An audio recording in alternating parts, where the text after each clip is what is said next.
ফের বিস্ফোরণ, ফের মুর্শিদাবাদ। রেজিনগরের পর এবার বেলডাঙ্গা। গত 24 ঘন্টায় বহরমপুর লোকসভা কেন্দ্রের দুটি জায়গায় বিস্ফোরণ। আজ সকাল 8:30 নাগাদ বেলডাঙ্গায় একটি পরিত্যক্ত জায়গায় বিস্ফোরণ হয়। বিস্ফোরণের তীব্রতায় পাশেই একটি বাড়ির রান্নাঘরের টালির চালের একাংশ ভেঙে পড়ে। এলাকায় ছড়িয়ে ছিটিয়ে পড়ে আছে বোমার টুকরো। অন্যদিকে গতকালের ঘটনা, গতকাল ভোরে রেজিনগরের নাজিরপুরে আবর্জনার স্তূপে মজুদ বোমা ফেটে যায়। মুর্শিদাবাদে ভোটের আগে বোমা মজুদ করা হচ্ছে, স্বাভাবিকভাবে এই প্রশ্ন তো উঠবেই।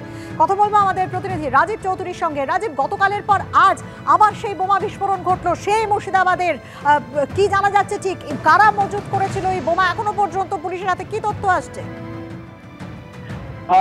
বৃষ্টি, যেটা ঝুনকা মাছপাড়ায় যেটা সকাল 8:30 নাগাদ যে ঘটনা ঘটেছে, ওই বাড়ির যিনি কর্ত্রী তিনি সরাসরি বলছেন তিনি এবং তার যে শাশুড়ি তিনি পাশের একটি আইসিডিএস কেন্দ্রে গেছিলেন। তার সঙ্গে যখন কথা বলছিলেন তখনই তিনি বিকট শব্দ পান এবং ছুটে এসে দেখেন তার রান্নাঘর এবং বাড়ির একাংশে এই বিস্ফোরণের জেরে কিন্তু ক্ষতিগ্রস্ত হয়েছে এবং প্রায় রান্নাঘরের চাল ভেঙে গেছে। এবং যে তীব্রতায় এই বিস্ফোরণ হয়েছে সেই নিয়ে তারা আতঙ্কিত হয়ে পড়েন এবং তাদের একটাই আশঙ্কা, তারা যদি সে সময় বাড়িতে থাকতেন হয়তো তারা আহত হতেন। এবং এই ঘটনা ঘিরে কিন্তু এলাকায় তীব্র চাঞ্চল্যের সৃষ্টি হয়। কারা এই বোমা ফাটালো? এখানে কি মজুদ রাখা কোনো বোমা থেকে এই বিস্ফোরণ, না দূর থেকে এসে কেউ বোমা মেরেছে? এটাই এই মুহূর্তে সবচেয়ে বড় প্রশ্ন। গতকালে রেজিনগরের ঘটনার পর আজ ফের এই বেলডাঙ্গায় লোকসভা নির্বাচনের আগে এই বোমা বিস্ফোরণের ঘটনায় কিন্তু ইতিমধ্যেই শুরু হয়ে গেছে রাজনৈতিক তরজাও। দৃষ্টি রাজীব, পুলিশ কি বলছে এখনো পর্যন্ত?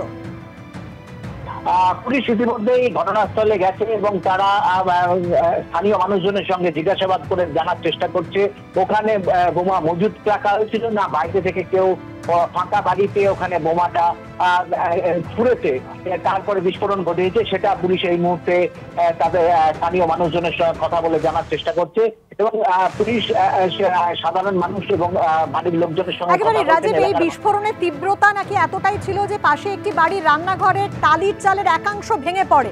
তো সেই বাড়িতে যারা বসবাস করেন তাদের কি বক্তব্য? তারা কিছু বলছে? কি জানা যাচ্ছে?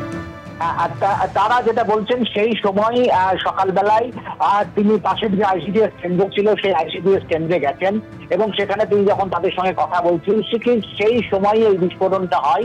এবং এই বিস্ফোরণের তীব্রতা এতটাই ছিল যে তাদের যে রান্নাঘর, একটা খোলা রান্নাঘর, রান্নাঘরের টালির চাল, সেই টালির চাল কিন্তু ভেঙে গেছে এবং বাড়িরও একাংশ ক্ষতিগ্রস্ত হয়েছে বলে তারা দাবি করতেন। এবং সেই সময় ওই বাড়িতে ফাঁকা ছিল, বাড়িতে সেই সময় কোনো লোকজন ছিল না। যদি সেই সময় তারা থাকতেন তাহলে সেই সময় তাদের আহত হওয়ার আশঙ্কা ছিল এবং তারা সেই আশঙ্কায় করছিলেন। কারা করলেন তারা চাইছেন প্রকৃত তদন্ত, কারা এই ধরনের বিস্ফোরণ ঘটালো সেই বাড়ির লোকজন কিন্তু এটাই এই মুহূর্তে তারা দাবি করছেন পুলিশের কাছে। ধন্যবাদ রাজীব।